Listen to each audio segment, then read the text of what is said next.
Time to take control of my son's life. Let's see, what can he build? Perfect!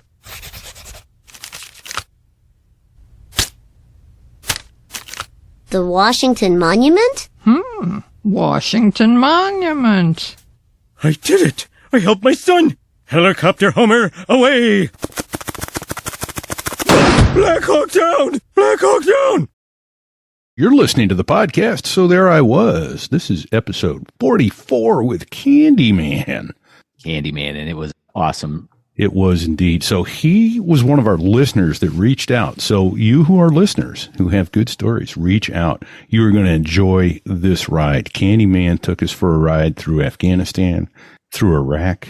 Although the ride in Iraq wasn't so exciting, was it, Fig? What did he say? No, he said, so there I was, 10 feet, 120 knots. I was bored. I was scratching my head going, what? It's all perspective. It is perspective. Yeah. And, boy, he had some. And what a great storyteller, the Candyman. He talked about looking through the dust and the goo and seeing somebody's tail rotor inches from his canopy. Terrifying. Yeah. Absolutely terrifying. Yeah. What does crew chief say when they almost hit a C-17? That guy's eyes were blue. I could see the pilot had blue eyes. Oh, my God. Folks, you're going to love this one. This is another first, too, by the way. I don't know if you caught this or not, but he is a Marine, right. Because he was a Marine. And he's a Marine and went Army helicopter pilot. Yeah. Said he was that's the first. He was a grunt. He said they were sandbags for the WTI helicopter pilots flying out of Yuma. And he's riding up the Chocolate Mountains one night at dusk going, this is pretty cool. I could do this. I could do this. Yeah. And he did, to the tune of about 3,300 hours. Combat veteran. 1,100 combat hours. This is a fun ride. So, tell you what. Let's see. Don't let go of the collective. I don't know. There's no ejection handle. Don't let go of the collective. Sit back and enjoy the ride. Because this is a hell of a ride, folks. Enjoy. Good one. Good one. On the tanker, through the weather.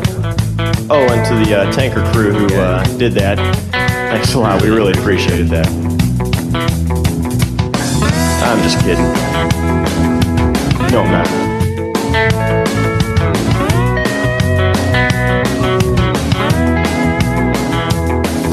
Well, there I was, crossing the pond, and you could see that I wasn't exactly fun. So there I was. Which is how all great aviation tales start. Welcome, everyone. This is Fig coming to you from Kansas City. And I have my co-horse today. Where are you, Repeat? I'm home today. I was on the road earlier this week. I'm back home. Yeah. So Fig has his Kansas City Chiefs sweatshirt on for good luck because we're recording this on Super Bowl Sunday, maybe a week or so before we get out to it. Week and a half, two. I don't know. I've lost track. The point is, we are here today with a special guest. Special. An Army BlackHawk pilot who we're going to call CandyMan, and we'll get into why here in just a little bit. But I can already tell he's having entirely too much fun here with us. So welcome, CandyMan. Yes, Thank you. Glad to be here, guys. Love the show. Thank you. Yeah, so CandyMan was a listener and reached out and said, hey, I got one or two tales I may be able to shed some light on. And I'm like, okay, he says, so he did a tour in Iraq, 3 tours in Afghanistan. I don't know. Maybe some things happened there that are. He's been there a minute. Oh my gosh! And the pictures and the videos that he's already sent. Well, first of all, the one that we were talking about before we went on there terrified me. So I can't wait to hear stories from the Candyman. That turned into my favorite thing to do because it used to scare the shit out of me. And I realized, well, quick side point. So I was a brand new pilot in command. I was out training, and this is when I was stationed at Fort Bliss. So I came back from my first Afghanistan deployment, and we got BRAC'd, which you guys have covered already. We all got moved to Fort Bliss, which was all the senior guys were like, I'm not going to Fort Bliss. I don't want to be in the desert. So I went from a senior pilot to a senior pilot in command in about one check ride because there was nobody else there. So it was a little something else. So I was afraid of dust landings because I learned it under the old way. And the old way was just truly terrifying. Like the way that you saw in that video, it was a slow, smooth, controlled descent. It used to be literally you would just come in and just slam it in the ground and hit the brakes and hope you didn't hit anything in front of you. Was that to get down before the dust cloud completely obscured your vision? Basically, that's what they would try and do is you would try and beat the dust to the ground. So you're doing, 15, 20 miles an hour into obviously unimproved terrain in an aircraft that has 3 gear. So it's not like it's pretty stable because it's got a wide set landing gear and stuff like that. But you basically would just plant it in the ground and hope for the best, essentially. And I'm obviously paraphrasing, but what could possibly go wrong? Exactly, right? I mean, you're just ripping off landing gear and digging blades and rotors and hitting divots and stuff. Oh, yeah, it was terrible. It was terrible. So that's the way I was taught. So it used to scare the crap out of me. Well, when I was at Fort Bliss, when I was a young PC, they used to scare me to death. So I'd try and avoid doing it. Well, I had a crew chief. He was our company SI. So like the backseat instructor. Okay. If that makes sense. So standardization instructor is what it's called. Okay. I have nothing but great things to say about him. His name's Carson, but we were out flying and I was like, I guess we should do some dust landings. Cause at the time they were just called dust landings or brownouts. Now they have an official term, DVE or degraded visual environment. But I didn't want to go out and do them because I was scared to death of them. And he said, and I'm quoting here, he said, "Sir, stop being a fucking pussy and go land in the dirt." And I was like, okay, he's right. So I went out and exactly. I was like, you're absolutely right. So I went out and just scared the shit out of myself every night. Oh, we do that at night a lot. Fun. Oh, well, that makes it easier. So you don't, there's nothing to be scared of because you can't see. Nah. Yeah, you just close your eyes and hope for the best, right? Good Lord.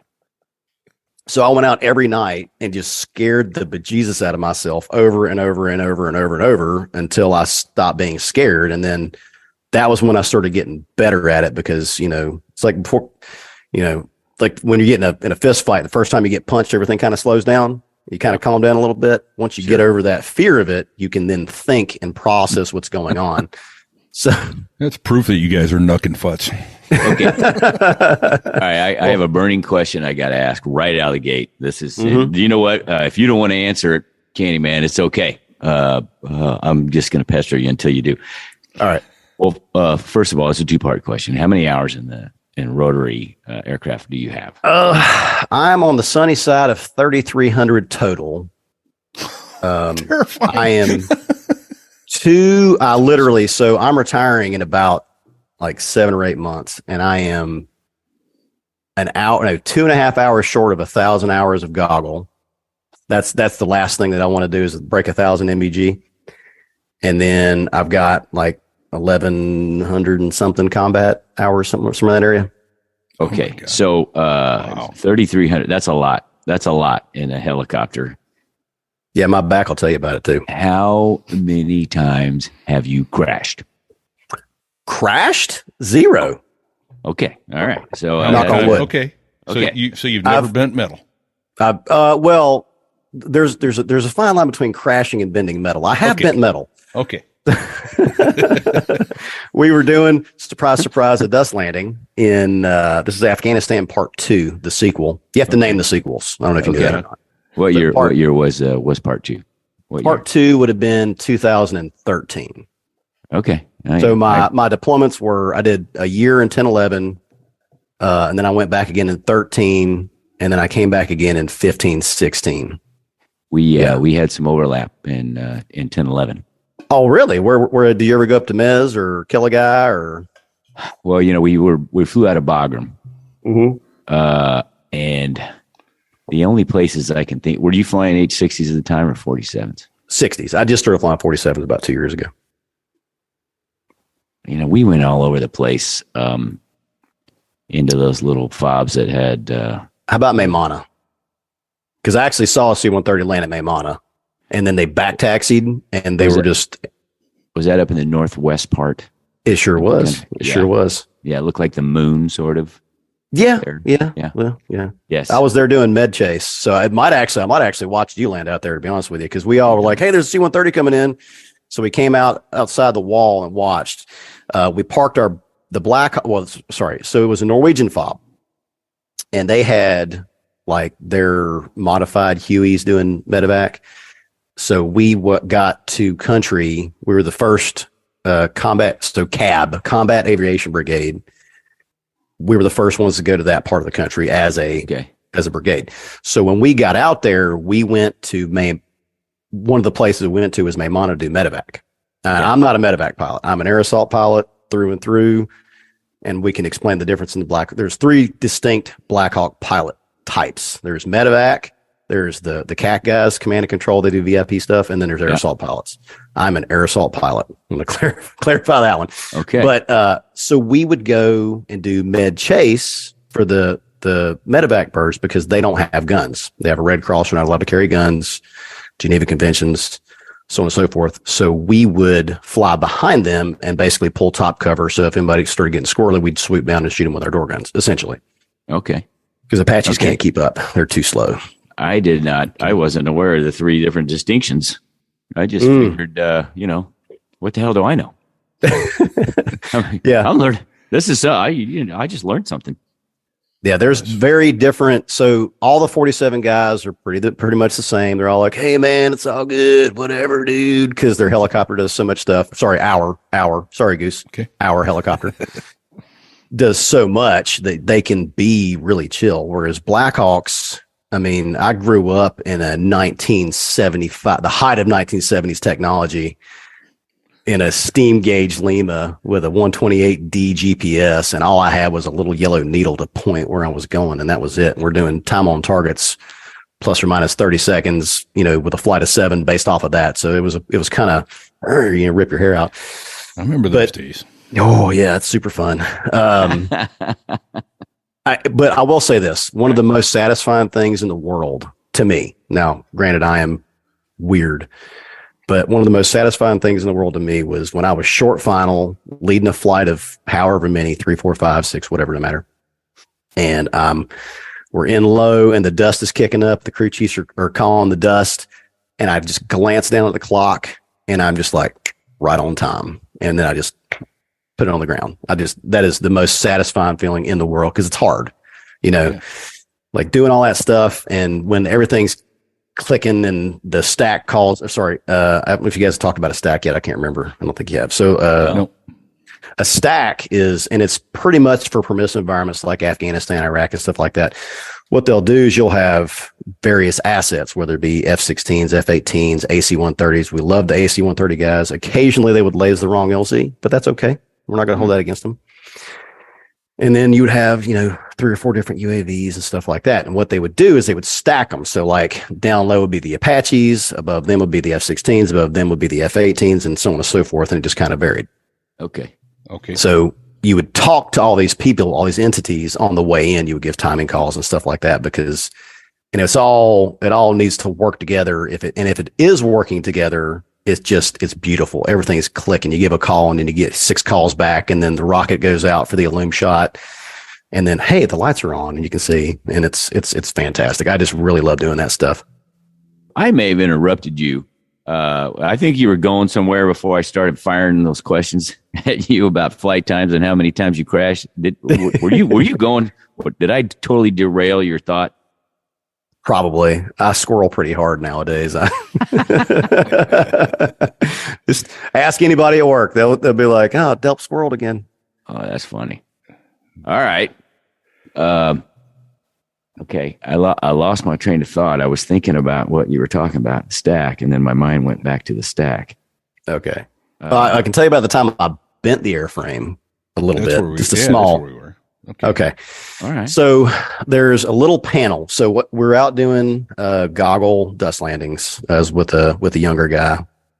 He's actually now an airline pilot, believe it or not.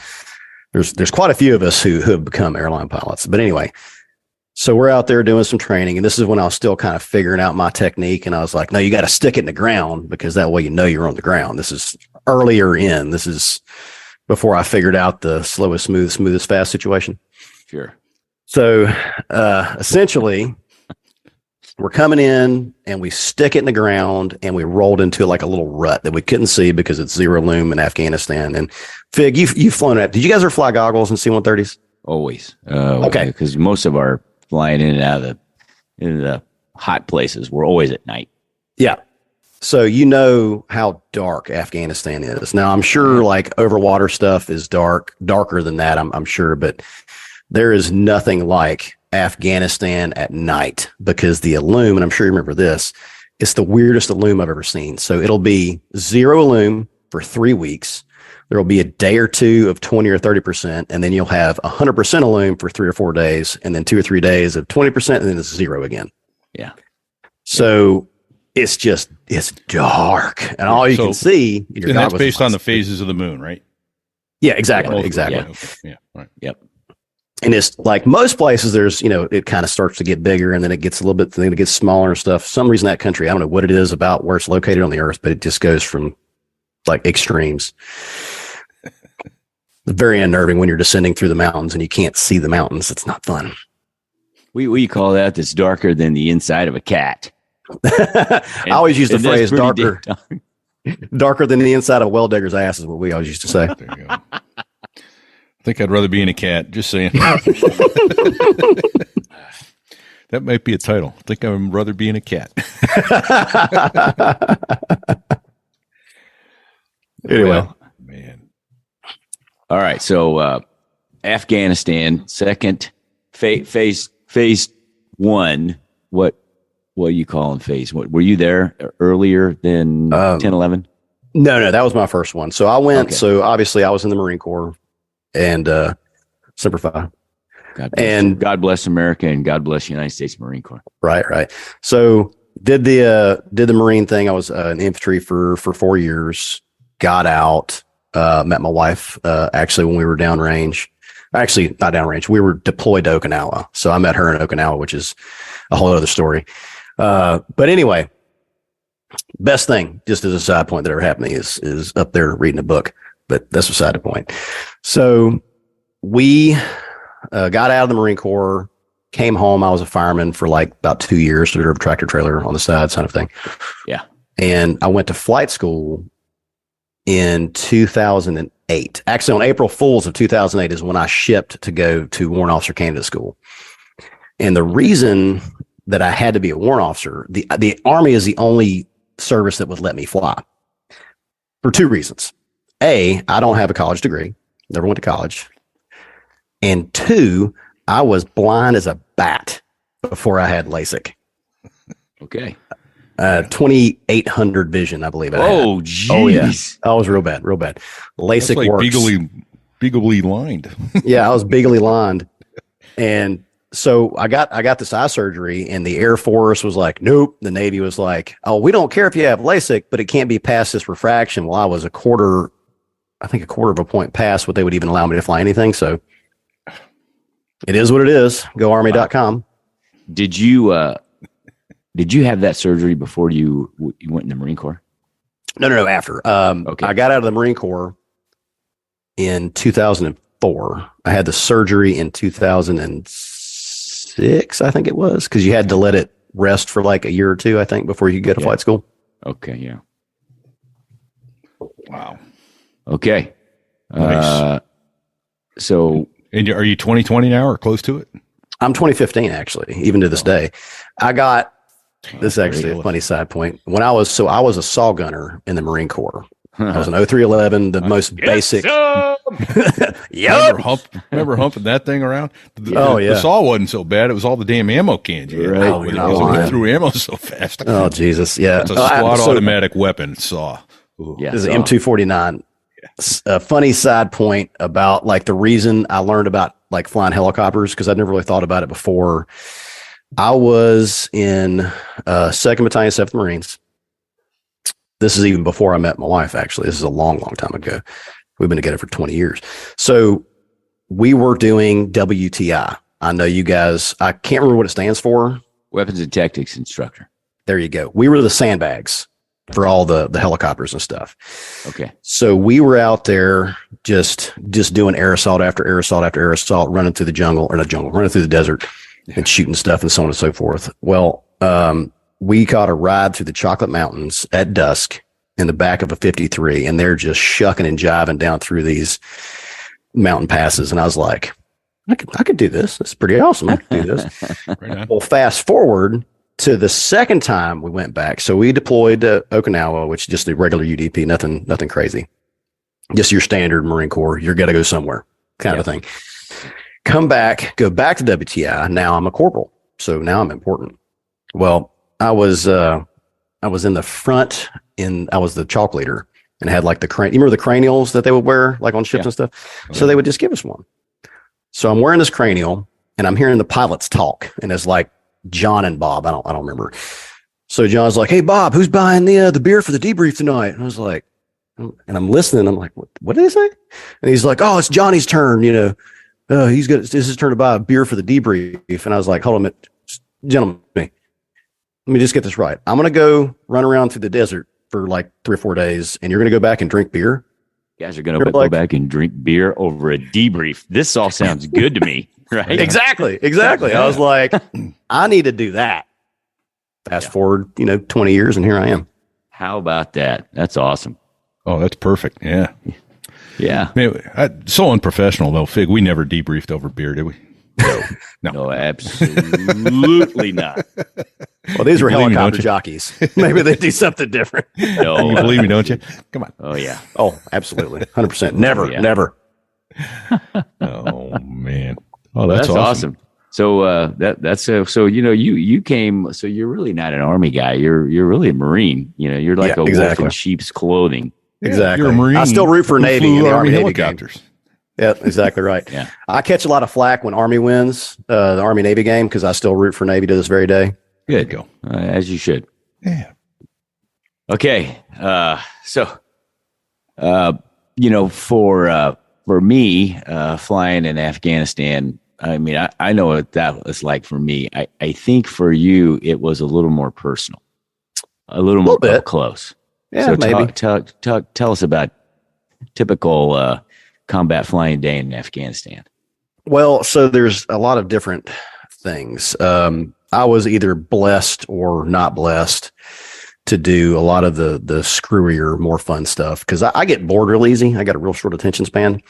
And flying what we used to call a ring route. Now, my first deployment had a lot of ring routes because that's how you build time and get used to the flying the helicopter and kind of get comfortable with it, right? And a ring route is where you go, it's fob hopping. You go from Mez to Kunduz to Killagai to OP North to back to, and you just basically you're just moving people, just ass and trash, right?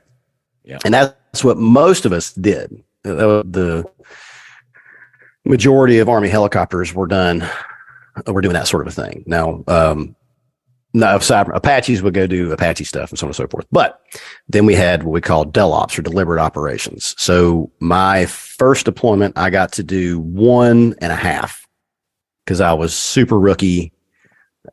Like I finished RL progression out of flight school in Afghanistan. Like I showed it to my unit and 6 months later I was in Afghanistan out of flight school. So let's back up just a second. I'm going to ask you about that. So when you got qualified and you showed up at your first operational unit, you were not completely finished training. Is that correct? Yes, but no. So the way it works in the Army, so the Army likes to leave like some of the finishing, the polishing the turd, so to speak, at the very end to the unit, because the units. So like we talk about Blackhawks have different personalities, Blackhawk pilots. Yeah. So a Blackhawk guy that comes out of flight school and goes to an air assault unit is going to really, really harp on a few specific things, whereas a med guy is going to harp on some different stuff. Does that make sense? So when you're talking about the different types of mission sets that we have in the Army, it's kind of hard to train all of those things at flight school, specifically at Fort Rucker, right? Okay. There's no dust or anything like that. So they hit all the big stuff. You're safe to fly. You can do a time on target and the basic stuff, but the specifics to wherever you go is left up to the unit. And that's, go ahead. Were you qualified in the BlackHawk when you left Fort Rucker? Yes, that is true. Okay. Let me explain that. So back in the day, you would go through the TH-67, which is what the Navy uses the same. They call it something different, but it's the same basic Bell Jet Ranger helicopter. Yeah. Yep. Okay. And that thing is just, that's a squirrely rascal. It'll get your attention. So after that, in my day, you would finish all that. You would do the daytime contact stuff, like how you fly, how you do auto rotations, and so on and so forth. Then you would do instrument phase, which is flying in the clouds, which I know you guys know. And then after that, you would go through what's called BWS, Basic Warfighter Skills, I believe is what it means. And after that, you would go through selection. And what they would do is they do a much bigger ado about it now. They've improved quite a few things. But in my day, they literally had a whiteboard. And they would say they had however many aircraft were available. And they would say, I would turn the whiteboard around there, hold it up. And it was funny as crap because I had a lot of guys that want to go guns in my class, and I wanted nothing to do with it. And so they turn this thing around, and it's this many Blackhawks, this many Apaches, this many 58Ds, which we don't have anymore, so on and so forth. And they're like, "All right, you're first in the class. What do you want?" He's like, "Well, I'm cool, so I want to be a Blackhawk pilot." And then the next guy, "All right, cool. What do you want?" He's like, "I'm also cool. I want to be a Blackhawk pilot." The third guy's like, "I'm kind of a nerd. I want to be an Apache guy." So you see where this is going. I see where this is going, Repeat. Yeah. So when I went through, there was 0 47 slots. There was literally a frowny face next to Chinooks. So had that been an option, I don't know that I probably would have gone Hawks anyway. But now the Chinook is it's a really, really cool helicopter. Okay. But pretend, because there's a lot of people out there that don't know what a Chinook is, and don't know what a Blackhawk is, and don't know what an Apache is. So can you describe each of those birds and what their mission mostly surrounds, and what else is there? I mean, I could be wrong, but I seem to recall the Army has a crap ton of fixed wing birds too. Hey, yeah. This is CandyMan's our first. Is he our first Army helicopter guy? Because we had Coast Guard, we had Navy. Yeah. Yes. Well, okay. Yeah. You're breaking history, the baby. seal. You're breaking the seal here, CandyMan. Yeah. I've got a couple other people that I might give your contact info to get on that got some pretty good stories as well. Right on. All right. That's what we're here for, bro. That's what we're here for. So yeah, I'm sorry to take you off track, but no, it's fine. Just a little bit of what some of the birds are and what the missions are, because I'm blissfully ignorant of many of those myself. I know a little bit, but I've been out of it for so long. There's a lot of it I don't know. So you have the AH-64 Apache. We'll just start alphabetically. So the AH-64 Apache is the attack helicopter. They go out and they've got sensors and missiles and missiles and guns and rockets and stuff like that. And they go out and they blow up tanks. They pull security. They're actually gunships. The gunships. Yeah. They're very, very useful when people are shooting at you. So I, as a Marine, I'm really kind of shocked that you didn't want to fly something that you could blow shit it was up, the helicopter. We got to blow shit up. What the hell?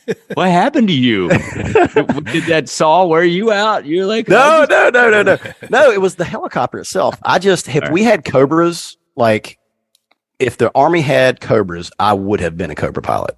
Okay. Those things are just a sexy helicopter. It is sleek, it is sick. smooth, and man, especially the whiskey models, which have 4 blades. Oh yeah. That came after my time, but those things are sweet. Yeah. And then the Apache it's good at what it does. Don't get me wrong. Like everything in all of our different communities, we all talk smack to each other, but we all love each other.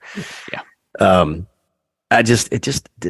The helicopter itself, I looked at it and I learned a little bit about it, and I was like, that's just not my thing. They fly with this eye thing over, like it flips down. Have you ever seen the movie Firebirds? Oh yeah. Yeah. Okay. Yeah. Is that Nick? Is that Nick Cage? Nick Cage. Yeah. Yeah. So if you want to that was all real. All that stuff was real, 100%, right? every bit of it. Okay. So I got, actually, this is funny, my third deployment. So this is Afghanistan Part 3. This time it's personal. That's sequel's name. And I Googled like lines from that movie from Firebirds. Oh, yeah. Yeah, and why we wouldn't were you? in Dwyer. I was doing med chase again. It was one of my rotations out there doing med chase. And they had the Apache guys. They had this little like shack built inside the bigger, like it was a building sort of, but it was like a 1-story kind of thing. And they had built this little shack so they could have like their little secret Apache, handshakes and stuff in there. Well, I had memorized lines from this movie, so I would go up to their shack and I would boot in the door and start screaming lines from that movie at them. Like, I've forgotten them now, but like I'd boot in the door and be like, "His heart and brain wired together, cooking full tilt boogie for freedom and justice," and like yell at him and just walk out the door. As a side point, do you know the Wounded Warrior guy, the outline of the Wounded Warrior program? That dude, yes. Right. Yeah. Yes. he is a Marine. He was a Marine sergeant. I know him. He's now an Apache pilot in the Army. Really? He was there. I actually talked him into watching Firebirds with me, and that was a bit of a mistake for him because I screwed with him mercilessly the whole movie. But then we went out and he put me in the front seat of the Apache. Excuse me. And he had me put the helmet on with the little eye thing. Yeah. And I'm looking around and I'm like, and I'm just doing this stuff and looking around. I'm like, you're nuts. This is awful. I don't know how you do anything because they fly off this one eye, and it's no, thank you. Yeah. Okay. So that's the Apache. All right. And then you have the CH-47 Chinook, right, which is the cargo helicopter. It looks like a flying bus, right? It's about the size of a bus. Or an inverted egg beater, right? It's the Inverted egg beater, two yeah. large counter-rotating rotors. Daddy used to call it the double whopper. There you go. Whopple, whopple. Exactly. Okay. So that's your heavy lift bird. It can carry Jesus. I personally have seen we were doing air assaults, and they had 65 shooters in the back and 2 4-wheelers. That was a MARSOC team out of Farah that was doing that. And they had, now granted, most of them were Afghanis, like their partner forces, but they were just, it was standing room only. They were packed in like sardines. I was looking in the back of the ramp, and I was like, Jesus, there's a lot of people in there. Yeah. How many clowns can you get in that VW, huh? Yeah. Yeah. You fit them in until there's no more room. Oh, and then obviously you have the BlackHawk, which is kind of like the F-150 of Army aviation. It does a little bit of everything. So you can fit, and the thing to keep in mind with like when you're carrying people and stuff like that is there's power limitations and stuff, depending on, density, altitude and temperatures and all that other stuff. So it depends. I've had as many as 18 people in the back of my BlackHawk. Whoa. And I've been able to carry as few. Yeah, that was snug. That was the first time I got shot at, was that day. Now, for anyway, reference, how many seats back there, so people understand when you're saying 18 people, how crowded that really is? Oh yeah, there's 11 seats in the back, but when we were working with special operations guys, which was more often than not downrange, we would just take the seats out and they'd sit on the floor. Yeah. So they just kind of smush in together. It was So all I had in gear. 18. That's, you're probably figuring 2 1/4, 250 a piece or more. Well, so the Americans Or do would you plan care? on 300, Okay. and then the Afghanis we would plan about 200 because they were usually pretty skinny. Okay. Wow. That's a I was lot. going to That's say, a or lot of did you people care? in it. Yeah. Yeah, it was. I don't have a picture of it, unfortunately. I'd let you look at it, but it was like they were smushed in like sardines. It was pretty awesome. And then there are days when the most I could carry was 6 or 7, and that's just when it's a hot day. Right on. And then so those are the 3 that are still helicopters, which are on service. There used to be what's called the 58D, the Kiowa Warrior, which is actually a neat little helicopter. It's not.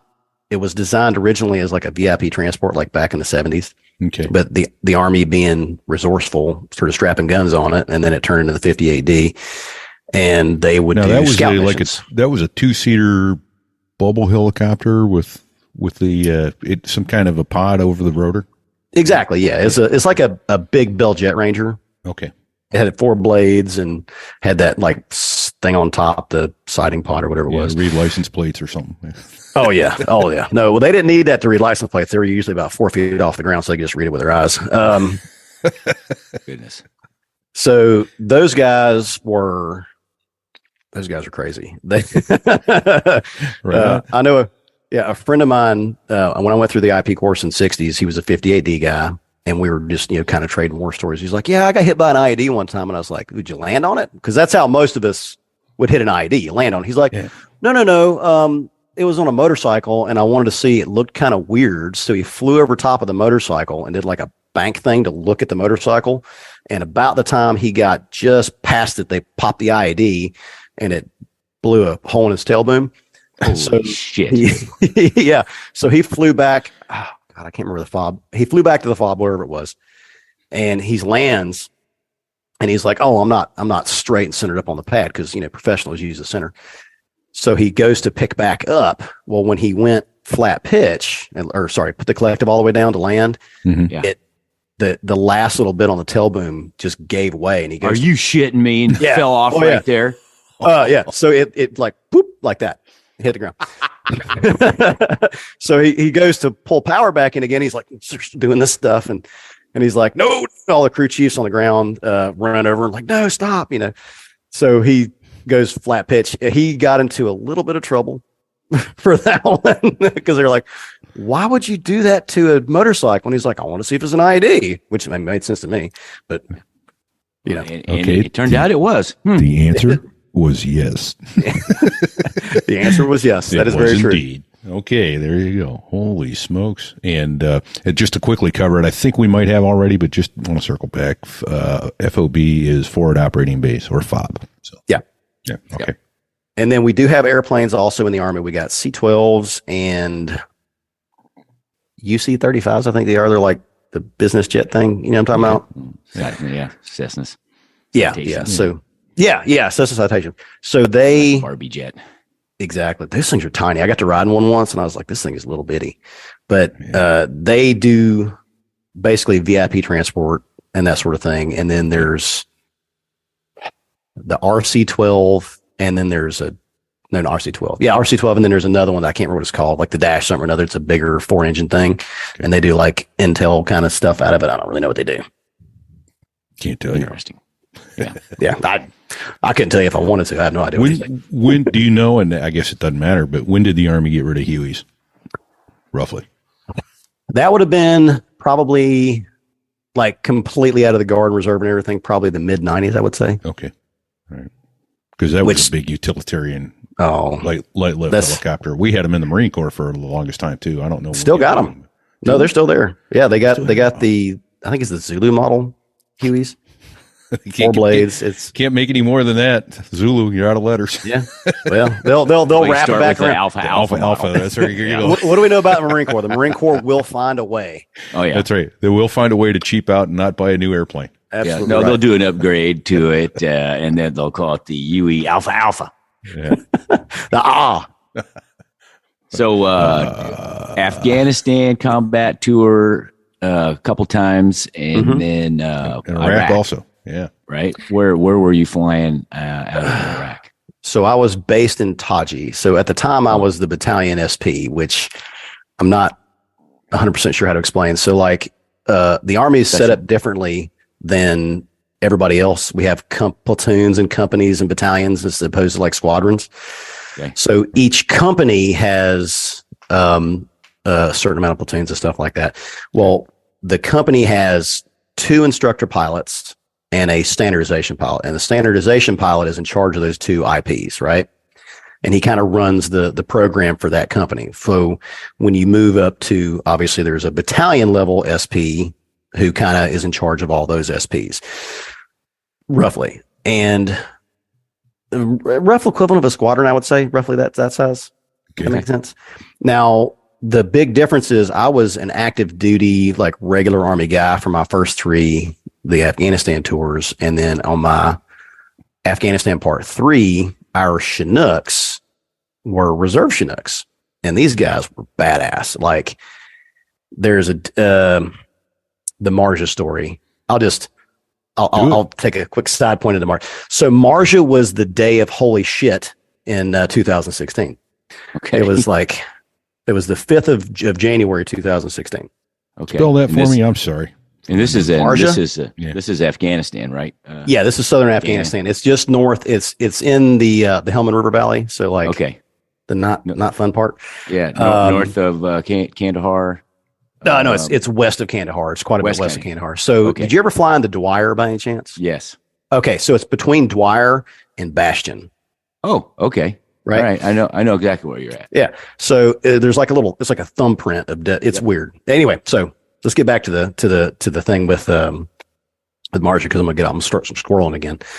So I was on night shift. I was pulling night QRF, quick reaction force, with another guy who is just if you go and look in the dictionary for the nicest guy ever, you're going to see a picture of Corey Haynes. He's just a wonderful, wonderful person, and one of the most badass helicopter pilots I know. The dude is fantastic. He's a maintenance test pilot. So he's in the process of retiring actually right now, but can't say enough fantastic things about this guy. Love him. Okay. So I was Chalk 1, he was Chalk 2 on night QRF. So we are coming into work. We stopped at the Chow Hall there in Kandahar. It's just a big tent, Yep. And we're eating breakfast, which is everybody else's dinner, which that was the only downside to night shift is just you get up. I don't want a sandwich for breakfast. I want some breakfast food for breakfast. But aside from that, it was great. So we're in there eating, and one of the runners from the Tactical Operations Center, kind of like the command post, basically, comes tear-assing into the chow hall, and he's like, "You guys need to come right now." And we're like, "What's going on?" They're like, "Just come now." So we all get up and run over to the talk. And as it turns out, a Medbird had crashed. So a medevac. And actually, interestingly enough, the crew chief on that aircraft was later one of my SIs, or standardization instructors. Okay. So we hear this, and of course, as you know, or you may not know, if an aircraft goes down in Afghanistan, the whole country stops and everything goes to that spot, right? Well, in the daytime, the basic gist of the way it worked out, there was an SF team that was in Marja, and they had gotten basically stuck in like this little compound, right? And just in this nasty firefight. And one of their guys had gotten shot in the leg, I think it was, and he was really messed up. So they called medevac. So the med guys come in, and there's not really a great place to land. So they try and put it inside the compound, which a little snug. Tight. All right. Yeah, it was so tight, in fact, that they clipped the roof of the building with a rotor tip. Oh, shit. Yeah. Of course, this is nighttime, confirmed nighttime. Oh, no, this was daytime. Oh, this was in the middle of the afternoon. This is like when you don't want people shooting at you, is because they can see everything. Yeah. So, and they basically landed in the middle of a 3-way like gun shooting match. It was anarchy. So they landed there, and they were, and their hearts were in the right place. They were trying to save lives. Like, I get it. But so they clipped the building because they were in a Mike Model 60, which is the new digital thing, but it's got an anhedral droop rotor tip system, which means the end of the rotor, like on a Lima model, it does this and it's kind of slanted back. So like the rotor kind of looks like this, right? On the Mike model, it has that same slant, but the slant is down, right? So like the blade is got or I call it a droopy tip for people who don't know. Okay. So had they been in a Lima, they probably would have been okay, but they were in a Mike, and they just caught the rotor tip right on the edge of that building. So of course they couldn't take off again. So they spent, and their other aircraft tried to come in and get them a couple times, and they just got the shit shot out of them to the point where their hydraulics locked up. They flew back to Dwyer, and they taxied into parking, and the hydraulics locked up and the flight controls locked up. Like, that's how bad they got shot up. Wow. Yeah, it was nasty.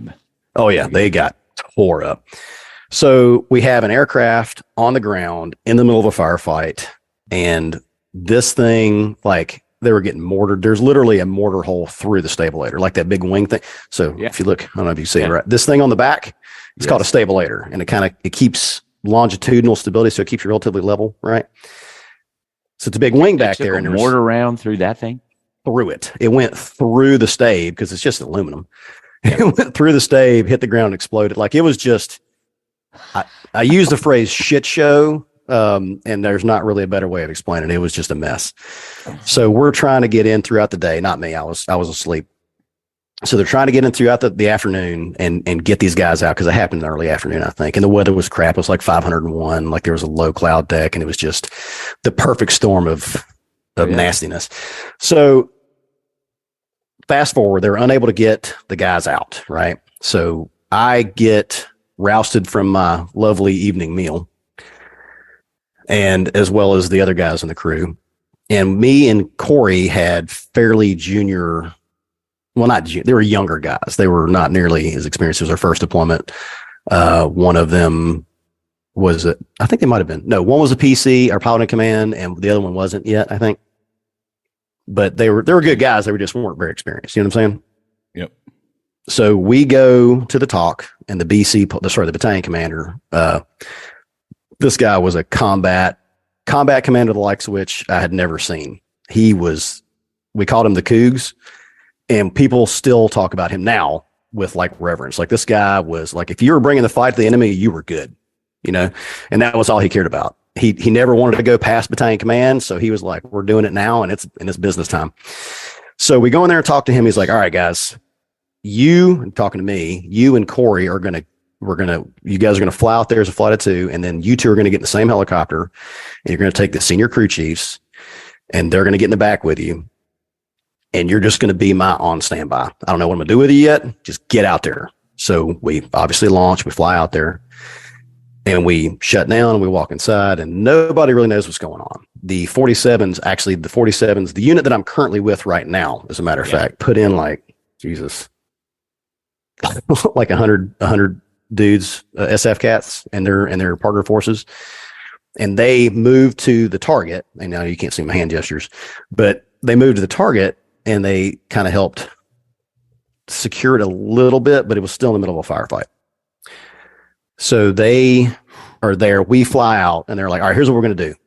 We need you to get the DART team. So DART is Downed Aircraft Recovery Team. They had something wrong with their tools. I forget what it was. Like they got mud in them or something like that, and they couldn't cut the blades off. They couldn't do this and that and the other thing. They couldn't rig the bird to come out that night. So they were like, all right, you two are going to go in. We're going to have some Apaches follow you into there. You're going in by yourselves, but we'll have the Apaches so it's not single ship. Well, interestingly enough, going in as your armed escort, right? Exactly. Okay. Now, what is amusing? Remember that guy I told you about the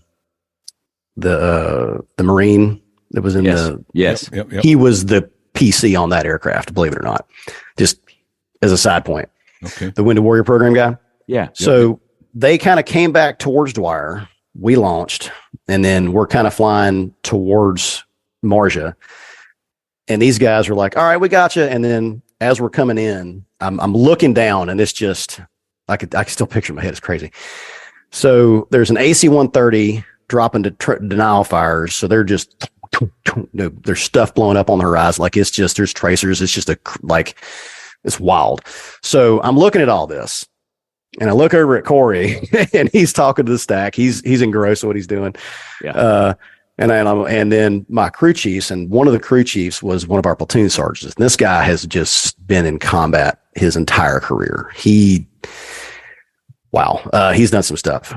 And he's like, all right, I'm going armed, because we're just about to nose over to get down in there.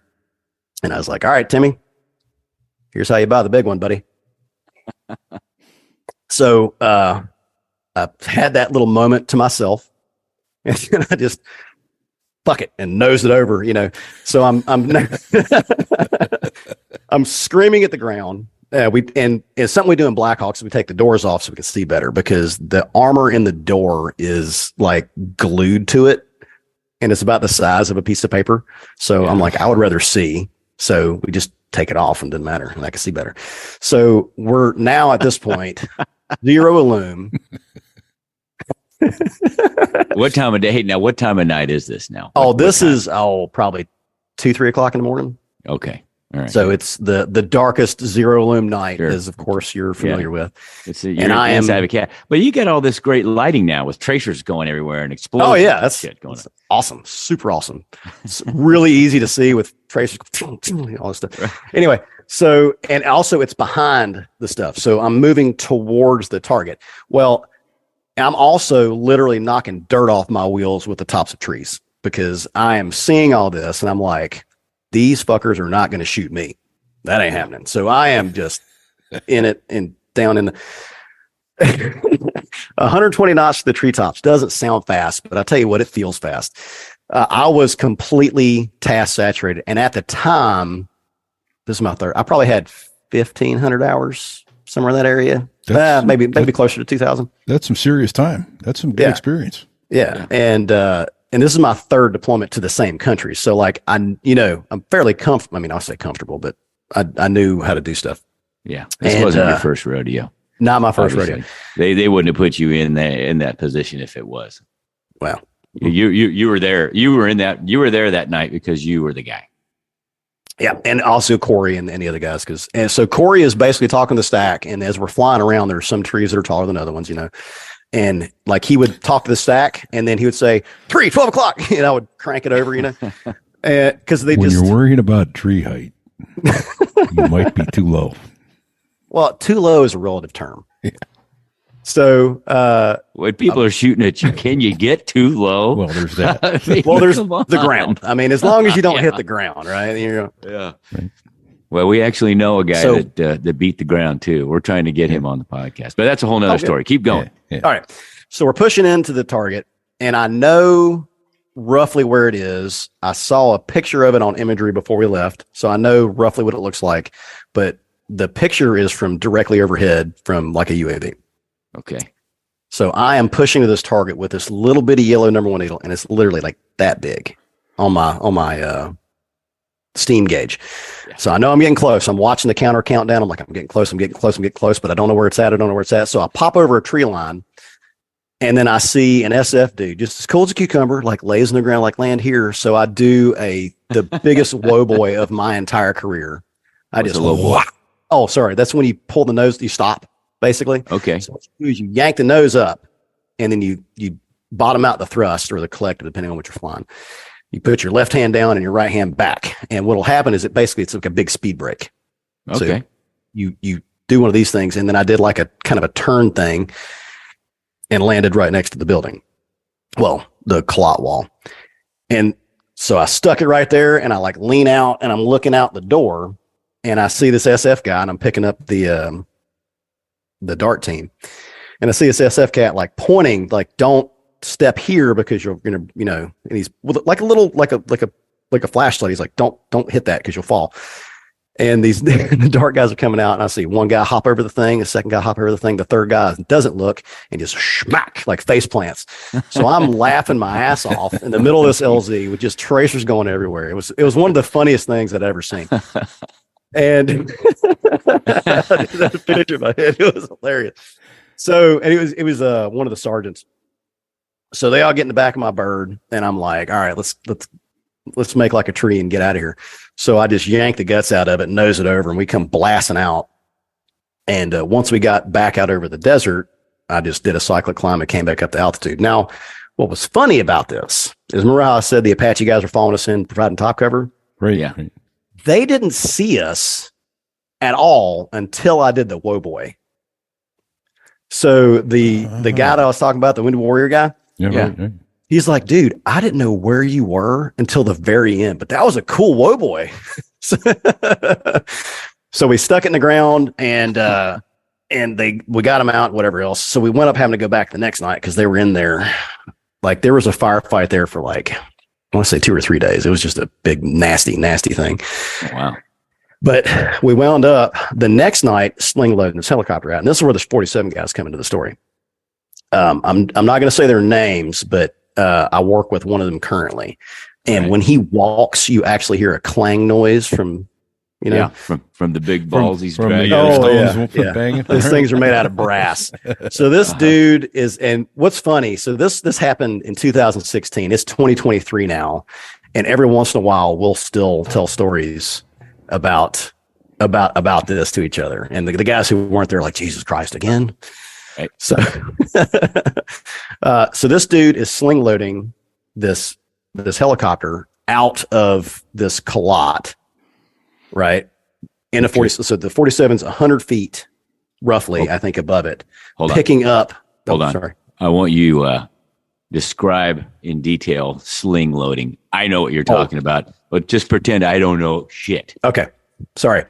So a sling load is when you basically tie ropes to a heavy thing that won't fit in the helicopter, and you attach it to the bottom. There's these big hooks on the bottom. Yeah. And you attach to that, and then you pick it up, and then it kind of hangs underneath as you fly. Right. Okay. So that's a sling load. It's like you're towing it out of there airborne.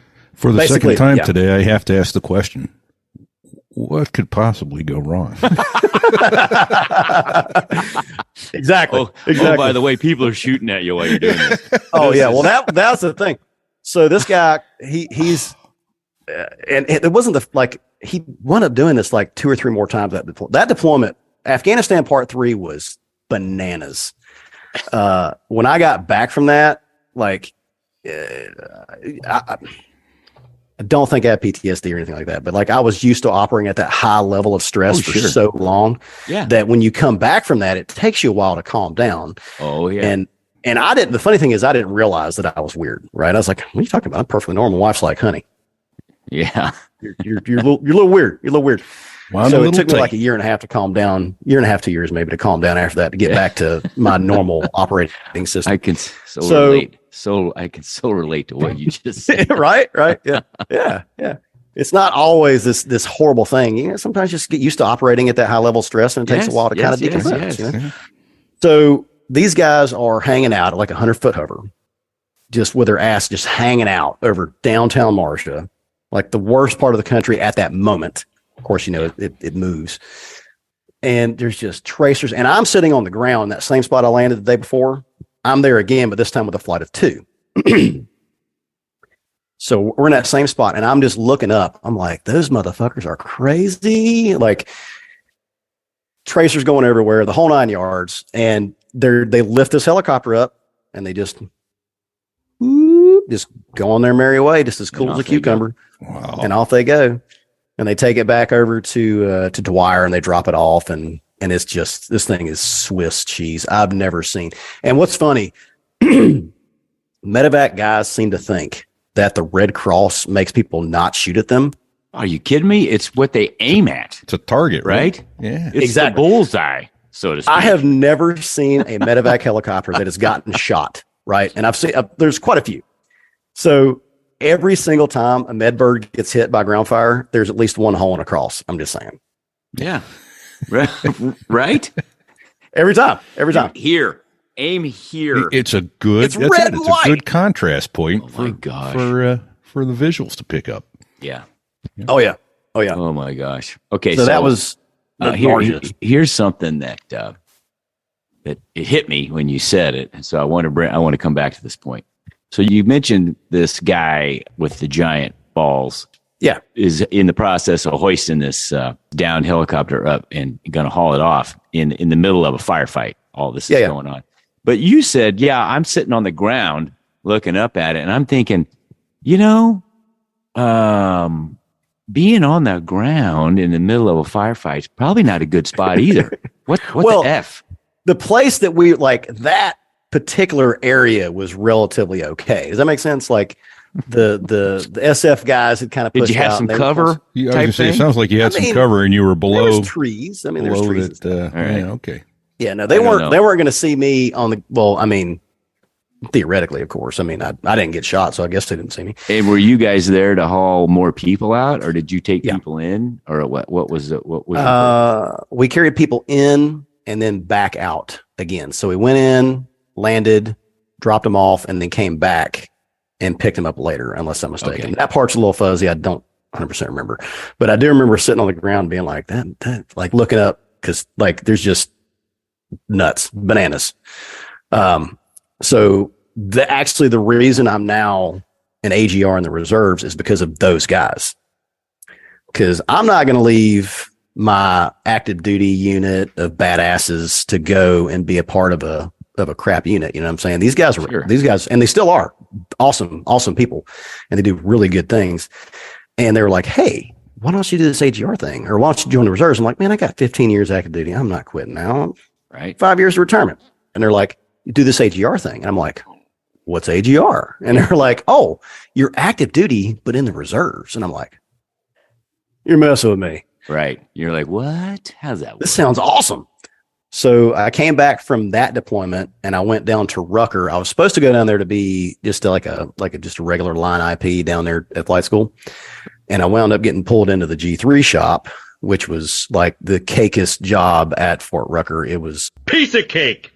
exactly Cake. exactly. It was only IPs. And so when I was down there, I started getting a little bored because I knew I had enough time left. I was probably going to go back down range again, just based on principle, because like my deployments are not unusual. Like most of the guys who came in when I came in had the same amount or more, honestly, than me. I'm just an average guy. Okay. And I applied for AGR and I got picked up. They're like, yeah, you probably won't deploy. If you come AGR, you probably won't deploy anymore. I was like, interesting. I might be all right. Where do I sign for that? Exactly. Well, so I show up and they're like, hey, we're going to Iraq in 6 months. I'm like, shit. What? Of Like, course. this is awesome. Yeah, of course. That's how it goes. So then Iraq, and I don't have a whole lot of like great stories about Iraq. It was mainly I was a staff guy and I didn't do a whole lot of good stuff. I did. You say you were at Taji? Yeah, Taji. Okay. So the only thing that I did of any note was so lame. We carried, what's his name? That news guy, Brian Williams. David Muir. Well, No, David Muir. I think yeah. I think it's David Muir. He did a special. Brian Williams on, got caught lying about it. We were on fire. Right.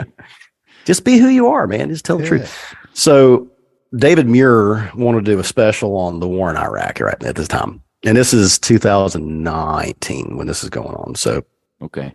like, I kind of almost feel bad logging combat time for this deployment. Like, it was just nothing compared to, anyway. Yeah. So he wants to go out to this place out like west of Al-Assad, like some little corner of the desert, and meet with some Iraqi ground unit and do interviews and stuff like that. So myself and the brigade SP, because the brigade is the above the battalion. So it's like company, battalion, brigade. So he was essentially my unofficial boss because he's also a warrant officer. But I work for my battalion commander, and also like I get a lot of guidance from the brigade SP, if that makes sense. Okay. Well, the place we were going to, we pulled it up on imagery once again, and it just looked like a flat dust ball of just nasty dirt. As we've previously talked about, I like doing dust landings. I'm pretty good at them, or I used to be. Nowadays with the Fox model Chinook, you don't have to be good; it does it for you. But so I was like, all right, I think I probably need to do this because this is kind of my thing. So I'm gonna fly lead on this. Blah blah blah. So the brigade SP jumps. He's like, all right, I'll be the air mission commander at AMC. So we're flying over, and we actually had to fly at terrain flight for reasons I can't really get into, but we had to do this. So we basically buzzed Iraq from, what is the name of that fob? It's right next to the bad places, Fallujah and those areas. I forget the name of the fob. So we picked them up there and we took them all the way out to Al-Assad, or out past Al-Assad. And we stopped for gas in Al-Assad, so on and so forth. And we're just like buzzing along at like 10 feet, just getting it. It was actually a lot of fun. It was daytime. The threat was low, but we had to do this for a variety of reasons. And I'm just having fun, right? And so obviously they're videotaping this stuff. And the only video of all this badass helicopter flying we did is out over the desert west of Al-Assad. It is pancake flat. I was at 120 knots, 10 feet off the ground, and I was bored. There's nothing. It's like, yeah. Right. I mean, it's just nothing. So that's the video of the flight of the dicks. And I'm like, that's the video with the video. But anyway, that was the only like remotely interesting thing that I did in Iraq. Everything else was just, ass and trash carrying people around. Nothing special. If I used the term the myrrh, Does that ring a bell to you? The Murr area, middle That does sound Euphrates River Valley. The Murr. Yes, Yeah, yes, that was yes, the hot indeed. area when I was there in 2018. Yeah. That's always the Murr. You going to the Murr? I'm like, what? Yes. Murr? I can't find this on a map. No, it's Oh, the middle yeah, of I remember Euphrates that, River 'cause- Valley. Oh yeah. That was still kind of going on when we showed up. It wasn't super duper crazy. There was a lull because they pushed out ISIS and all this other stuff, and then the Turkish thing, which was interesting. But like, I am familiar with with the Murr. It took me a second though. I was like, I know I've heard that before. I know that. I know that name. Nice. Well, outstanding.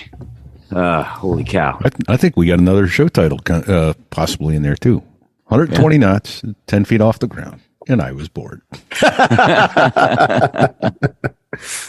Yeah. Because that's boring. It's funny how our perspective on such things change over time, huh? Right. Oh yeah. Oh yeah. That is awesome. Very cool. Oh man, hit us. Okay, so you don't have an ejection handle. No. So you No, didn't you're have riding one of it to the those to ground. tickle. But yeah, so what's the closest you came to bending metal / crashing with Which without time? ever doing so? Yeah, okay. That's the thing. There's been several times. Okay, well, and our other question along those lines was, here's how we came with the ejection handle thing. I always used to say, what was the scariest or the funniest thing you ever saw in the airplane or in aviation? And when people would go, I go, okay, did you ever touch the ejection handle? And that usually went, oh, okay, yeah. So you don't have that, but so what's the funniest or scariest thing you saw? Okay, so let me think. The closest, there's been several. There's probably been like 5 or 6 times when I've had that conversation. Like, here's how it happens, Timmy. Like, and as you're like sinking Here's how towards it the ground, happens.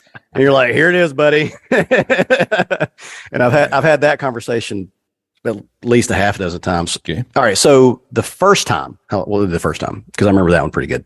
We were doing just a regular ass and trash ring route thing, and I was flying, and I was a young PI at the time. I was, not allowed to do stuff by myself. This is in Afghanistan? Yeah, this is Afghanistan. Yeah. Okay. Yeah, we're just doing a regular ring route, and we're going to, I can't remember the name of the fob, but it was just this dusty. So Afghanistan dust, let me just It's like talcum squirrel powder. for a second. It is talcum powder. It is the nastiest. It gets everywhere. And it's just like in it. And sometimes it's like we would come out of the top of the cloud, usually at 150, 200 feet. Like, cause you take off and you're completely IMC. Sorry. You can't see outside. So And so you're flying off. conditions. You're flying off your gauges and you just kind of set an attitude and hold it and just come up and you're just climbing and climbing and climbing. And then when you pop out the top, you're like, oh, I can see again. So that's cool. Okay, quick sidebar. Sorry. I got to do that. I'm sorry. How hard is that on the engines? You go through engines faster over there? It does. Yeah, it we got really good maintenance guys. So it will Did wear you away wash at them the a end lot? a little bit. You know, did Yeah, you but wash you the just turbines wash a them a lot? lot. Yeah. Okay. So back in 16, the biggest thing was the heat, really. So we would compressor stall so hard on startup. So we were doing, and in 16 is when we started working with the really fun ones. Those are the ones that really, I'll tell you about my favorite landing in a minute. But so, all right. So back to the first time you thought this was it. yeah, the first time that I thought this was it. So we're in this dusk, we're chalk 2. So we're landing behind another helicopter. And I'm like, I'm going to stick this. It's going to be awesome because I'm a badass helicopter pilot with my whopping 100 and 200 hours. Well, as it turns out, I was not a badass helicopter pilot, and I almost killed us because, so we're down here, and I'm like, if I lose sight of the ground, which now this is in the days before you took the doors off, right? Okay. We took a lesser from the 160th, which is why, because they always take the doors off their Blackhawks. And this is before the days when the regular Army was allowed to do this sort of thing. So I can't see shit. Like, it's just, visibility is awful. So we're coming in, I'm looking at the ground, and I lose the ground completely. I've got no references for how I'm drifting around. If you land level moving forward, then you're going to be okay most of the time. It's that sideward drift. So if you have a sideward drift, yes, you'll catch a wheel and roll. And then you start digging rotor blades in. Yeah. Oh yeah. And then that's how you ball up a helicopter. So essentially I was trying to hover with no references to the ground because I was trying to be a badass. Of course, not a good idea. Yeah, because you can't see, right? You can't see. You can't see now. Yeah, exactly. So it's I'm hovering and I'm like, the crew chief's trying to calm me down, but he had like a real strong accent. I forget where he was from, but he had a real strong accent. So I'm like trying to hear what he's saying and I'm trying to like respond to what he's doing. And I can't do it. And we're drifting forwards towards the other helicopter. And the pilot in command grabs flight controls and she says, go around. And she grabs the controls and does a go around. She pulls in power and noses it over a little bit so we can, start moving forward. So we're not going backwards or something like that. Because we have no idea which way we're facing or pointing or whatever at this point. Oh my gosh, that's terrifying. Through the chin bubble, I caught a glimpse of tail rotor. Oh! Yeah. So that was super fun. That was super fun. I had it not been so hot, I might have peed in my pants. Oh, that reminds me of another one, actually. I almost hit a C-17 one time. Oh, that's fun. There you go. C-17 that was airborne or one that was not airborne? It was airborne. Oh, shit. All right. I want to hear that. I could clearly see the pilot in the cockpit is how close we were. So we were in, not Sheboygan. That's a different place. In Shindan, right? Okay. And I was on night QRF once again. There's a theme. So at the time we were doing what's called a purple team. Now, a purple team is an Apache and a BlackHawk because the Apaches, they go through phases where their maintenance is crap and because they break a lot and stuff like that. Well, at the time, they were having one of their, and it's on a cycle. Like sometimes they're really, really good and sometimes they're really bad. So it was just one of the bad cycles. So we were flying with an Apache and it's zero illume in Afghanistan. So I'm hanging out Well, why at wouldn't 1,500 feet. Of course. What? You want to be able to see? Nah, not here. So we're hanging out at 1,500 feet and there's troops in contact. Yeah. There's a firefight going on about a mile south of the runway and Shindan's runway ran 3618. So dead north and due south. Yeah. So we're about a mile south, just kind of hanging out, just doing idiot circles, just waiting for the Apache to do Apache stuff because I can't do anything. I can't see anything. And we're getting jammed. The ground guys had jammers for IEDs. So we would hear, on the uniform of the Victor. And then all of a sudden I hear the squelch break and I hear Moose 5-5, you're clear to land 3-6. Moose is a call sign for C-17s. Yes. So I look out my left door. Now my doors are off because this is when we're allowed to be cool. So my doors are off. I look out and we're just about to cross center. Like we're just short of 3-6. Yeah. So I look over at the other guy, I smack him in the arm and I say, brake right. So he cranks it over. I look out the door, like down out the door, and I lock eyes with the pilot of the C-17 at 2:00 in the morning. Now he's not wearing goggles, so he probably didn't see me. I could clearly see the guy. So what the best part of this story is, this also might be the funniest thing as well. The crew chief, remember the guy who told me to stop being a pussy? Yeah. That guy. Yeah. So he literally, without missing the beats, like that guy had blue eyes. Was he on the same side of the plane, same side as the helicopter as you were? So yeah, he was looking out. Yeah. So we're both looking down at like, oh my God. I have never been that close to another aircraft in flight in my life. How about that shit? And at that point, I cussed out Tower. Like I just let him have it. I was not politically correct whatsoever. I was calling him every word in the book. Hey, Tower, you think maybe next time you got a heavy on final, you might want to get us out of the final corridor? Yeah, right. or maybe tell them to not land because they landed directly over top of an active firefight. Like they were actually shooting, and they cleared them to land, and we told them we were there. That's the best part. Yeah. So the best part is you're probably right. Those dudes were not wearing nogs. And had they been wearing nogs, they would have seen the firefight and like, yeah, no, we're going to wait until that's over. Jeez. Or maybe come in and land the opposite direction or something. Yeah. Well, now there's a thought. Right? Crazy. So I chewed out Tower, like right on the frequency, which is, as you guys know, generally frowned upon. So, but I was pissed. I was super mad. Super Yeah, mad. well, near-death experience will do that to you. Yeah, it'll get your attention. It'll get your attention. Yeah. So we go back to the talk, and I'm like, what in the, like, this is not okay. We cannot have this. Like, this is awful. And they're like, well, you can file an OHR, which I actually don't remember what an OHR is or what it stands for, but it's basically like a you done messed up report, right? Okay. Operational something or another. Hazard. Operational hazard report. Yeah. It's the Air Force versus, it's called the Hater report in the Air Force, right? Yeah. Yes. And Which is they're just promptly fantastic. filed in the round file basket. I'm sure. Oh, yeah, I have no doubt. Over there. So I was like, they said, do you want to file an OHR on Tower? And I was like, I don't want to like do paper on this, but I want to have a conversation with the guy in charge. So he was a fellow warrant officer. So I called him up and I was like, hey, bro, this ain't cool. No. Well, little known at the time, and he didn't even know this because they didn't tell him, they had filed an OHR on me. Who's they? Nice. The tower. The tower controllers. The tower controllers have filed an OHR on me. Yeah, well, you insulted their dignity by yelling at them. I did. It was, I was mad, and I learned how to cuss in the Marine Corps. So, Yeah. Right on. So the OHR comes out, and and I was like, they're doing what?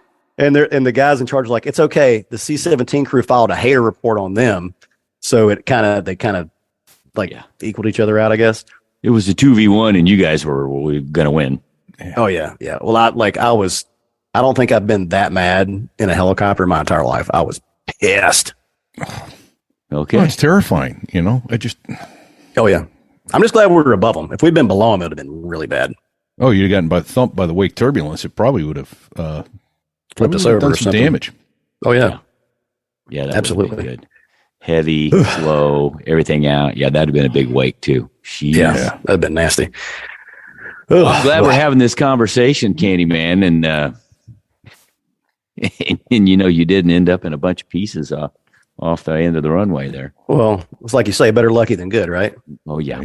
Because we should have been. There's been so many times like stuff like that. Those are the two that I can think of off the top of my head. But I was glancing over my piece of paper, and Farad JTAC.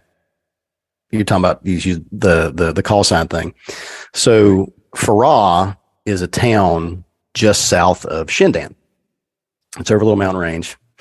And the JTAC for the MARSOC team down there is, I have no idea what his name is. We never knew his name. We only knew his call sign. And it was Simmer, which is short for shit in my room. I asked him about it. And we always knew how important the guy we were going after that day is based on the color of the wife beater he would wear to the brief before we would go. So, Okay. right. So he's wearing cami pants and he's wearing a wife beater every time without missing. So if it was like a white wife beater or something like that, it was, whatever. He's kind of a mid-level guy or whatever. But if it was wearing his maroon wife beater, we were going after the big kahuna. So was this code? Like unspoken code? Or no, it was a luck dude... thing. Okay. It was just how he rolled. It was a luck thing. Okay. All right. And he was a Marine F-18 pilot who was doing his ground tour, as you guys do. Yep. And he just got put with a MARSOC team in Farah as their JTAC. And these guys were like MARSOC. So all the special operators have got their own special like flavor, if that makes sense, right? Sure. And being a prior Marine, obviously I'm a little partial to MARSOC, but these guys were just awesome. Like all the teams we worked with were just as cool as a cucumber. I actually, interestingly enough, the team commander out of Herat, I wrestled against a dude in high school and had no idea. Like we just kind of figured it out. Oh, small world. Wow. Yeah. Right. It's a small world. Mm-hmm. Mm-hmm. But so those guys, the dudes in Farah specifically, they were always just getting into stuff. Like they were just firefight after firefight after firefight. And which brings me to the time they actually hit me. Well, not me personally, they hit my helicopter. So I was on day QRF because I'd rotated to a day schedule for an air assault we were doing in the day for the team out of Herat because they like to do day stuff with their guys. All right. Sorry. QRF. Oh, sorry. Yeah. My bad. and I'm on the purple team, and the MARSOC team out of Farah was in a firefight. They were pinned in a building, and there's a little bit of backstory to this. So in Farah, there was a Afghan army garrison called Shawan Garrison.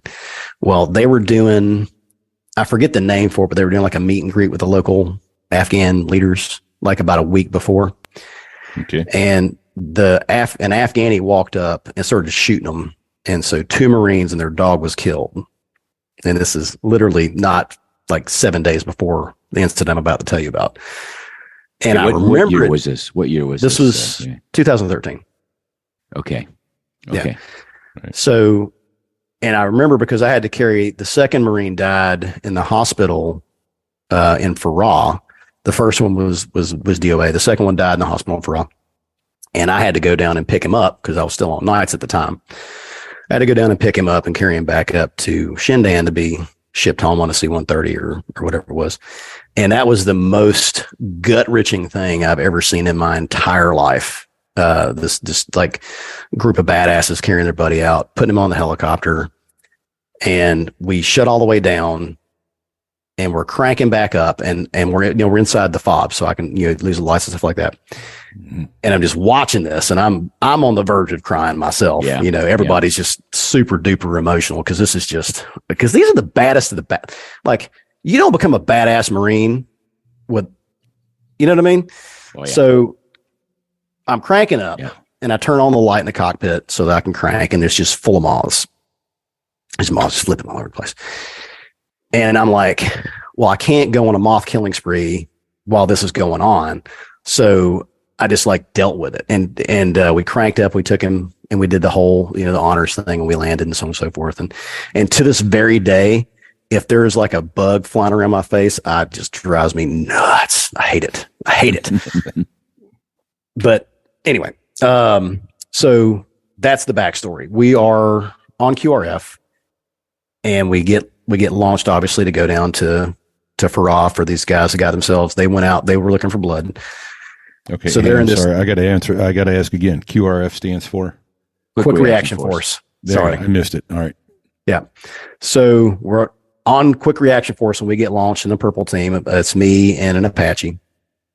And we're down there, and these guys are holed up in this building, and it's just nasty. And that same JTAC, the one who wore the Marine wife beaters for Begumans, right, he's on the radio, and he is just as cool as a cucumber, calling out like they're trying to get him to like shoot missiles and guns and all stuff. So the Apache is doing gun runs in the corridor, or not the corridor, in the courtyard, to try and give some space, because the MARSOC cats are stuck in one building, and then this other building is the one that's kind of keeping them hostage, essentially.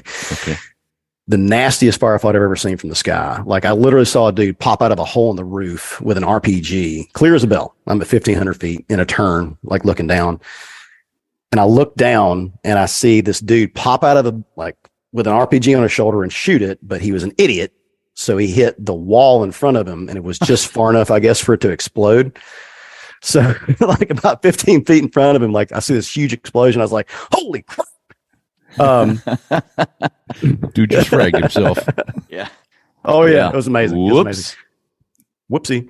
So we're doing this thing, and the Apache's doing gun runs, and I'm kind of above and behind them.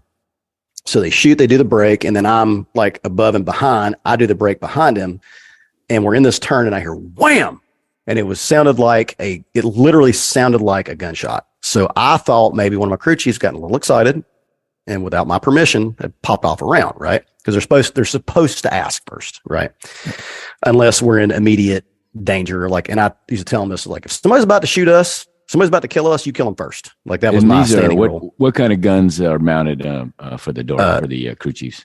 240s. They're 7.62 machine guns. Okay. Not a multi-barreled minigun. Oh, no. Yeah, the 160th has those. They got the miniguns and stuff. They got the good so stuff. it's a 240 7.62 machine gun. Got it. Yeah, it's got the what do you call it? The spade on the back with the thumb triggers. So it's got that, and I was like, hey, yeah. So my standing rule was, if somebody's about to kill us, shoot them. Don't ask. We'll talk about it later, because you don't have time to talk have a conversation about this stuff usually when it's really that quick. So I thought one of them had gotten excited and popped off around because I had a super experienced door gunner on the left and I had like a very young guy on the right. And I thought maybe the young guy got a little excited and popped off around. And as soon as I heard what sounded like a gunshot, I'm checking my gauges. I called the Apache. It's like, hey guys, we just had a loud bang. Everything looks okay. We'll get back to you. So I'm talking to the guys in the back and I said, are you guys still amber? Because at the time it was green, amber, red was the way that it worked. And they're like, no, I'm still amber. And I was like, okay, so what was that noise? And the experienced guy was like, I smell gunpowder. And I said, well, that's awesome. So does anybody see anything else? Like, and we're all kind of checking to see if there's anything crazy. BDA, yeah. And nobody sees anything. And I was like, well, I don't know what it was. I have no idea. I can't see anything. Everything's working just fine. So I'm like, all right, well, Charlie Mike will continue mission. So we go at not long after this, we start getting low on gas. So we have to go back to Farah to stop at the FARP, which is the Forward Area Refueling Point, and get gas. We stop and get gas, and that door gunner, he's, you need to come and look at this. So I get out of the cockpit and I go look, and there's a hole where the doors were open. We had the cabin doors open. So if you look, these guys open. Yep. So they're slid open for maximum visibility because we're trying to see what's going on. Well, where the door closes is called the 308 beam. And there was a hole about that big. I don't know if you can see it, that big. About 2 inches across. Yeah, about 2 inches across. Okay. In that 308 beam. And I was like, holy crap. And I look at it and I'm kind of looking around and there's a little, it's right where the strut for the front wheels, the main landing gear on the left-hand side is. And there's a little shelf about that big, about an inch or two across. And I'm looking and I'm kind of feeling around the back to see if there's anything else. And I find the piece of metal that was shot out whole and a jacket, like the copper jacket of the round. Yeah. It was an AK-47 round, had started to tumble. And the angle that it hit, if we had been in about 2 inches to the left, it would have caught him right in the side of the head. No shit. It was that close. If I had been out of trim, he would have been dead. Wow. Yeah. So and his name's Ruben.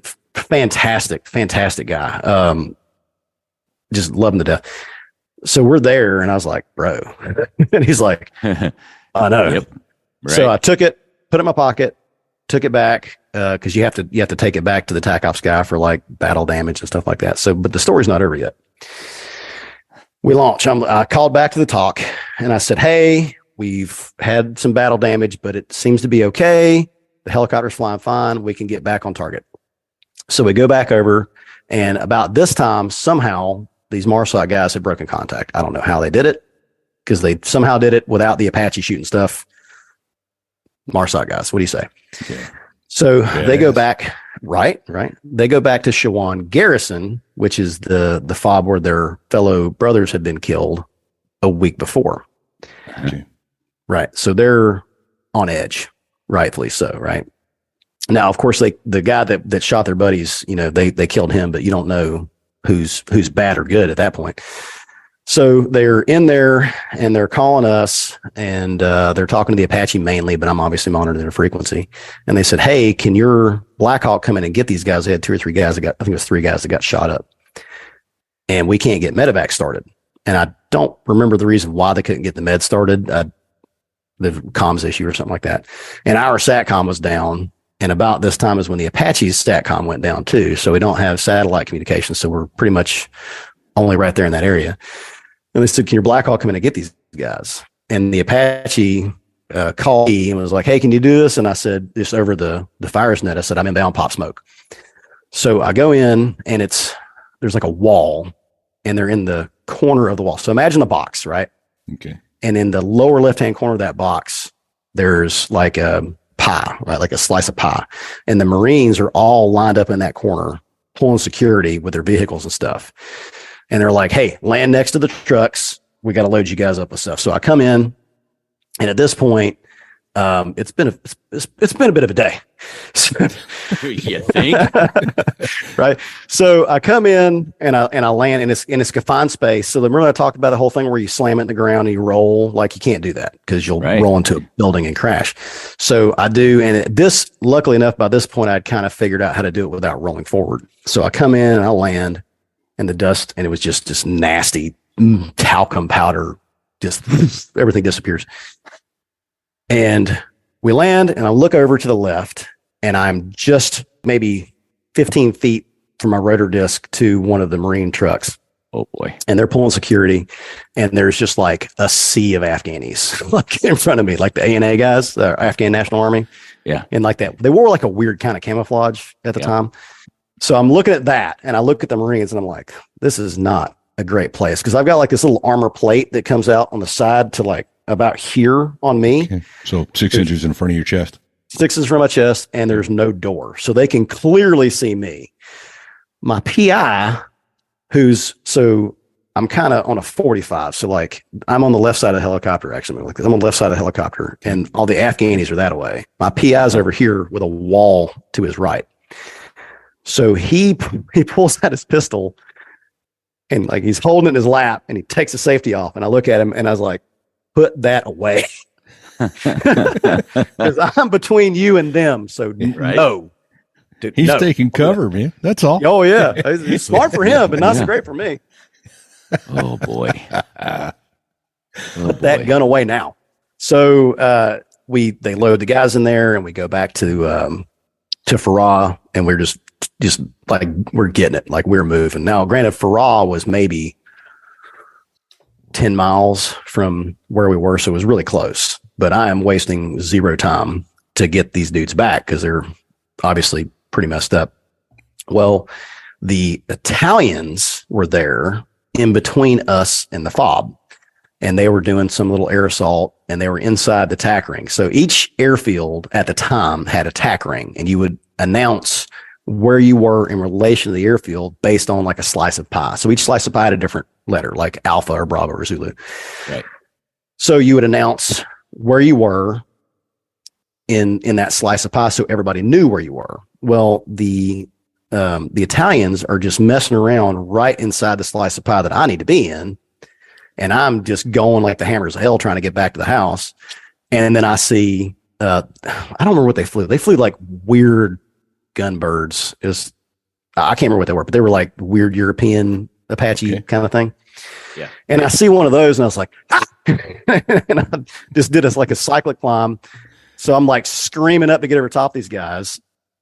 And we don't have afterburners. So as we climb, we slow down quite drastically. So I nose it back over because I was about to hit the Italian, whatever the crap they were flying.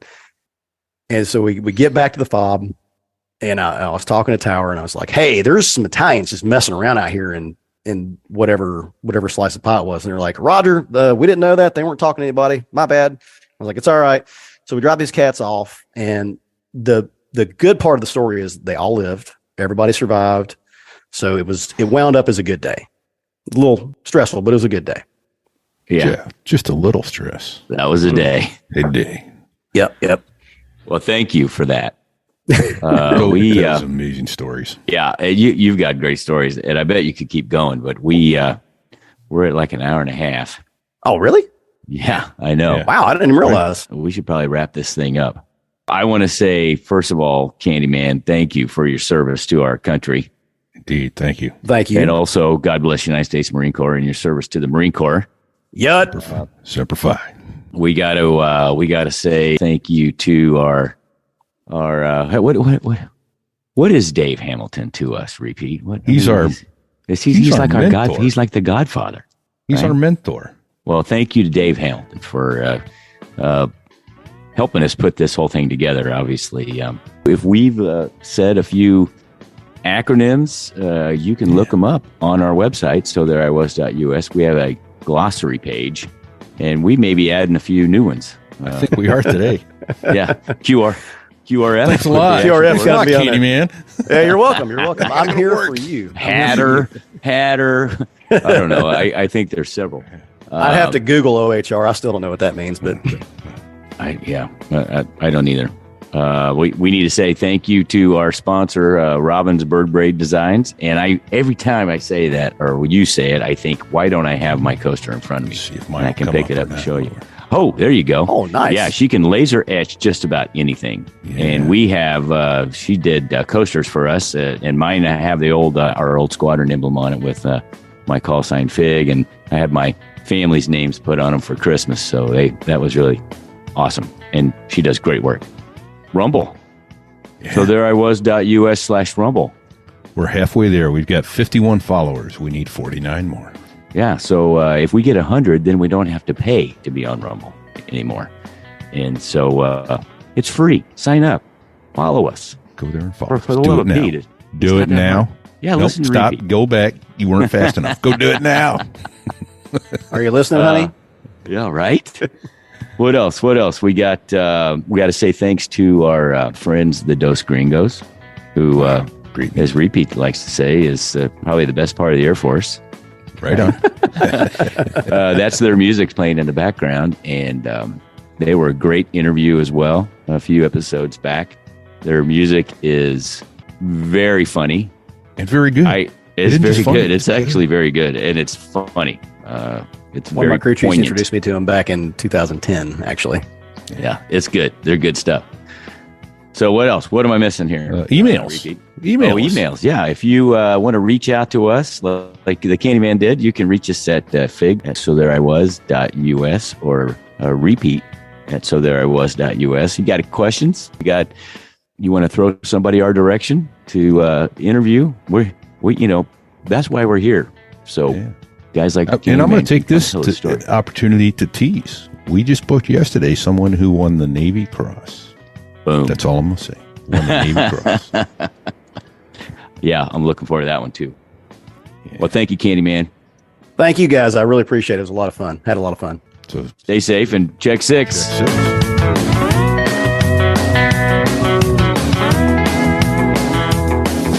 Well, there I was, crossing the pond, and you could see that I wasn't exactly fond of all the shit I was wearing on that day.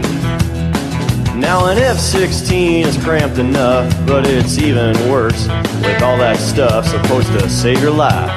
But we knew there was no way. 'Cause when you're going down the North Atlantic, man, it's over. And like the song says, it's over. This is Helicopter Golf Hotel Zulu Zulu Tango.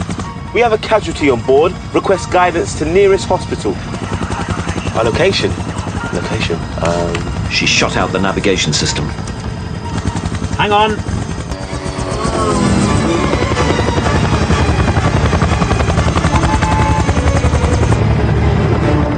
Run stock. Our location is Runstock. What's our altitude? About 18 inches. Hello? Hello?